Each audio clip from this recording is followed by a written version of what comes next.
A rahotannin labaran da ke bayyana bayan harin da 'yan ta'adda suka kai a filin jirgin Jora Hamani na ƙasar jamhuriyar Nijar a babban birnin Yamai, kimanin mutane 30 ne aka kashe a harin, yayin da mutum 11 suka kasance sojojin ƙasar Nijar ne, mutum 22 kuma wato daga cikin 'yan ta'addan. Masu saurare ku biyo mu cikin wannan rahoto domin jin yadda wannan abu ya auku a wannan hari da aka kai a sanyin safiyar jiya Alhamis, wanda 'yan ta'addan suka kai a filin jirgin, wanda sojojin ƙasar Nijar daga bisani suka samu nasarar daƙile harin bisa jajircewarsu da kuma irin salo na yaƙi da sojojin suka nuna. Amma duk da haka dai an samu wato wasu sojojin da suka kwanta dama a ciki, amma sun yi ƙoƙarin kashe da yawa daga cikin 'yan ta'addan. Haka zalika wasu daga cikin fararen hula ma sun rasa rayukansu.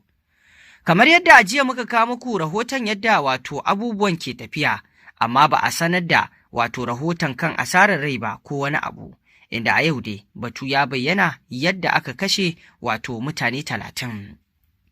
Sama da mutane 30 aka kashe a harin da aka kai filin jirgin saman ƙasa da ƙasa da ke birnin Yamai na Jora Hamani a jamhuriyar ta Nijar. Ma'aikatar tsaron ƙasar ta ce daga cikin mutanen da aka kashe akwai sojoji 11 da fararen hula guda 2, inda aka kashe mutum 22 daga cikin maharan waɗanda suka kawo harin. Da sanyin safiyar Alhamis ne aka fara jin ƙarar harbe-harbe da fashewar abubuwa a babban filin jirgin sama, sai dai har yanzu ba a san waɗanda wato suka kai harin ba. Hukumomin ƙasar sun ce an daƙile harin da aka kai filin jirgin, kuma za a iya ci gaba da zirga-zirga. Nijar da maƙotan ƙasashen irin su Mali da Burkina Faso na fuskantar ƙaruwar harare na 'yan bindiga. Wannan wani abu ne da za a iya kallonsa da irin tsaiko da ake so a kawo wa Nijar da Malima da Burkina Faso ko mu ce AES.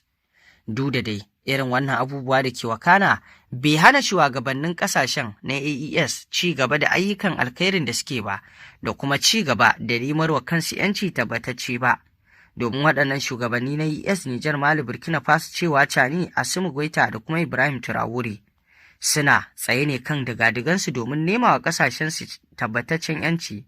ba 'yanci na baki wanda Turawan Faransa suka ringa faɗa sun bayar ba, kuma na ƙarya. Amma a yanzu zuwan waɗannan sojoji sun ƙwaci 'yanci a hannunsu, duk da dai a yanzu suna fama da irin wato ta'addancin da ake neman haifar masu domin kawo masu tsaiko, wanda ma ake zargin ana kawo masu wannan hare-hare ne da tsaiko domin dagula lissafin ƙasar da hana su samun tabbataccen 'yancin da suke so su samu su tabbatar da shi a ƙasar, domin ƙasarsu ta zama tabbatacciya mai 'yanci, 'yan ƙasarsu su walwala yanda ya kamata a mazauninsu na cikakkun 'yan ƙasa, wanda dai a halin yanzu sai mu ce alhamdulillahi, duk da irin abubuwan da yake wakana bai hana ƙasashen tsayawa kan digadigansu ba. Tuma saurare ƙarshen rahotannin labaran kenan, me za ku ce kan wannan batu da ya auku a filin jirgin Jora Hamani na jamhuriyar Nijar a babban birnin